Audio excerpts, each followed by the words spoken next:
মা, আমাকে 500 টাকা দাও, এত টাকা কি করবি? বন্ধুদেরকে খাওয়াবো। আমার কাছে তো 200 টাকা আছে, এটা দিয়ে তো বন্ধুদেরকে খাওয়াস। তুমি কি 500 টাকা দিবা নাকি আমি ঘর ছেড়ে চলে যাবো? দাদা দিচ্ছি। দাও। তুইও খুব জ্বালাস।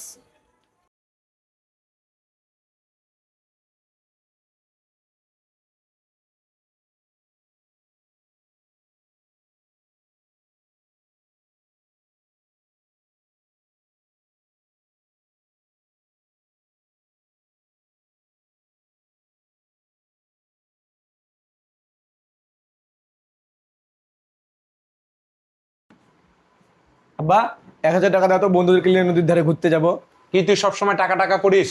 কালকে না তোর মায়ের কাছে 500 টাকা নিলি বন্ধুদেরকে খাওয়াবি বলে, আজকে আবার এসছিস আমার কাছে ঘুরতে যাওয়ার নাম করে 1000 টাকা নিতে। টাকা ইনকাম করতে কত কষ্ট লাগে জানিস? আর তোকে আমি আগেও বলেছি যে তোর এই বন্ধুদের পিছে আজে বাজে টাকা খরচ করিস না। তোর এই বন্ধুরা তুই টাকা খরচ করছিস বলে তোর সাথে ঘুরছে। টাকা খরচ করা বন্ধ করে দে, কাউকে তুই পাবি না। তুমি টাকা দিবা নাকি আমি বাড়ি ছেড়ে চলে যাবো? কি তুই কথা কথা বাড়ি ছাড়ার হুমকি দিচ্ছিস? যা তুই বাড়ি ছেড়ে যা। আমি দেখবো তোর কোন বন্ধু খেতে দিচ্ছে, থাকতে দিচ্ছে, আর টাকা দিয়ে হেল্প করছে। যা তুই এখনই যা। আমি কিন্তু চলে গেলাম। যা বাবা, তুই যা।